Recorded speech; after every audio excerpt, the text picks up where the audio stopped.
ข่าวด่วนหลังจากคอนเสิร์ตเดียวจบไป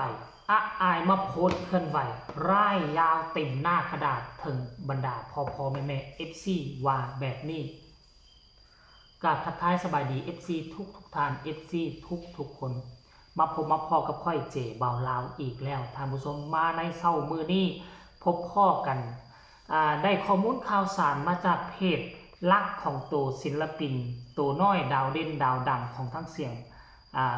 ฝากฟังของเสียงวีฮกซึ่งงานเดียวหาก็เป็นงานแรกแหกม่านได้ขายออกเป็นที่เรียบร้อยแล้วและน้องก็ออกไปทำหน้าที่แบบมีความสามารถแบบบกักแบบบกลัวแบบบตื่นเวทีแต่อย่างใดผลงานเฮ็ดออกมาเป็นจังใดบรรดา FC แฟนคลับทุกคนก็คงจะได้เห็นความสามารถของน้องอายเป็นที่เรียบร้อยแล้วท่านผู้ชมเด็กหญิงคนนี้คือเก่งเกินโตหลายวงเนาะอยากให้มีศิลปินแบบนี้ฮับงานเดียวแบบนี้หลายวงตั้งไว้แต่บ่สามารถเฮ็ดได้แต่ว่าเป็นอย่างวงของเสียงวิหกนกพงศกรเป็นวงหมอลำขนาดกลางบ่แม่นถึงว่าขนาดใหญ่แต่สามารถเฮ็ดได้แล้วซ้ำว่านำคนที่เฮ็ดได้เป็นคนอายุ12ปีก็คือน้องอายสกุลนพรหลังจากนั้นงานนี้จบไปน้องอายก็ออกมาโพสต์เคลื่อนไหวแบบนี้เดี๋ยวเจว่าเราจะไปอ่านสู่ฟังเนาะยาวแต่อีล่าอยากให้อ่านนะคะว่าซั่นความหมายก็คือโพสต์นี่มันเขียนยาวเด้อแต่ยาวก็อยากให้ทุกคนอ่านให้มันหมดว่าซั่นอีล่าขอกราบขอบพระคุณเจ้าภาพนะคะที่จ้างสกุลนาพรแบนด์ในวันนี้ขอบคุณที่ให้โอกาสหนูนะคะขอบคุณพ่อจ๋ากับญานุที่ทำให้หนูมีวันนี้ขอบคุณมาลัยจากแม่ต้นข้าวแม่อีทอันนี้มันยังญาวารุณญาหลอดท้องแม่อ้อหนองวอซอขอบคุณแม่หน้าเวทีนะคะขอบคุณของฝากจากปูอ้วนและแม่ทุกคนขอบคุณแม่ในไล่สดที่ซื้อบัตรเข้ากลุ่มมาดูอีล่าและพี่ขอบคุณพี่แดนซ์ขอบคุณพี่นักห้องทุกคนขอบคุณอาจารย์นักดนตรีขอบคุณพี่ทีมเทิงว่าซั่นและลุงโต้งอันนี้หมายถึงทีมที่ถ่ายทำเนาะขอบคุณพี่ลิมขอบคุณมากเลยนะคะอีล่าตื่นเต้นมากเลยค่ะมีตรงไหนผิดพลาดอีล่าก็จะขอปรับปรุงนะคะนี่ก็คือการเคลื่อนไหวหลังจากที่งานนี้จบไปท่านผู้ชมน้องอายเป็นคนที่นอบน้อมถ่อมตนหลังจากที่จบไปแล้วก็ออกมาเคลื่อนไหวขอโทษหม่องที่ผิดพลาดอาจจะมีหรือบ่มีอันนี้เฮาบ่ฮู้แต่คนเฮาน่ะมันก็มีเฮ็ดดีแล้วก็มีเฮ็ดผิดพลาดแต่ว่างานที่ผ่านมานี่มันบ่มีผิดพลาดมันมีแต่ดีท่านผู้ชมมันมีแต่ดีแต่ก็อาจจะแสดงถึงความตื่นเต้นแน่จักหน่อยนึงแต่ว่ามันบ่ได้ผิดพลาดในหลวงมหาศาลขนาดนั้นถ้าองค์รวมแล้วก็คือ 95% ก็คือผ่านท่านผู้ชมเนาะเด็กน้อยอายุซ้ำนี้เฮ็ดได้ซ้ำนี้มันก็คือดีแล้วแต่ว่าน้องก็ยังบ่ลืมบุญลืมคุณก่อนที่งานนี้จะประสบผลสำเร็จน้องก็เลยกล่าวถึงบุคคลที่สำคัญบ่ว่าจะเป็นแดนเซอร์บ่ว่าจะเป็นนักดนตรีถ้าบ่มีกลุ่มคนเหล่านี้มันก็บ่มีสีสันอยู่ในงานในมือนั้นคันเจ้าน้องอายไปผู้เดียวห้องแยบ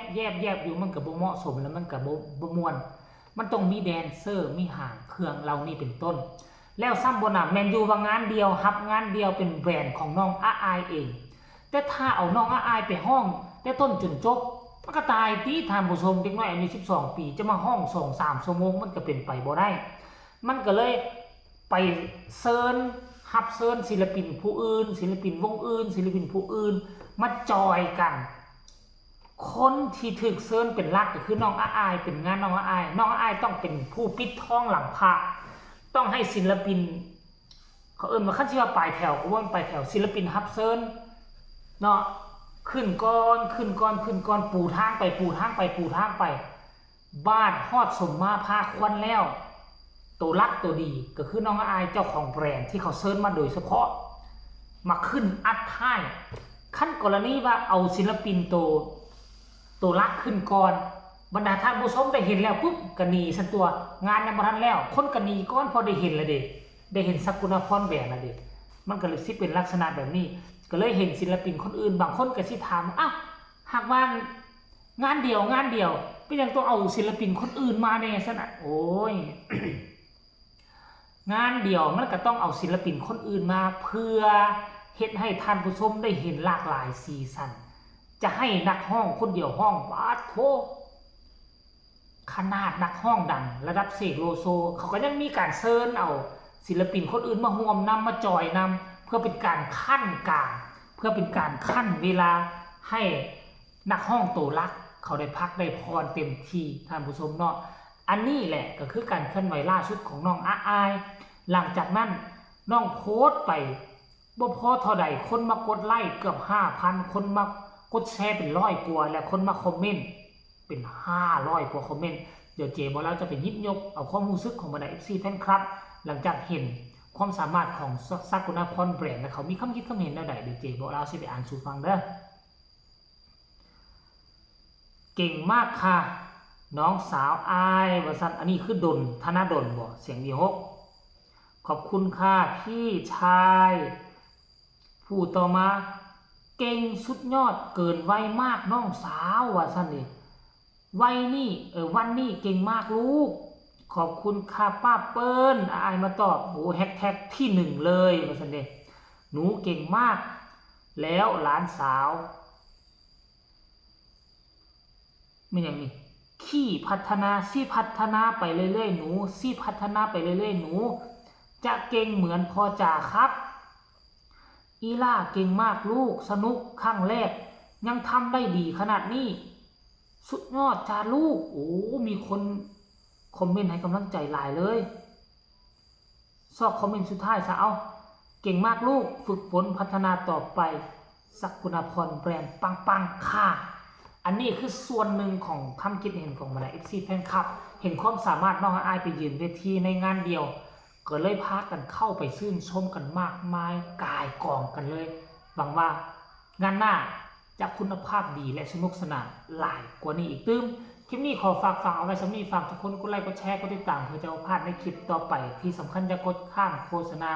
พบกันใหม่ในคลิปหน้าสำหรับคลิปนี้ขอกล่าวคำลาสบายดี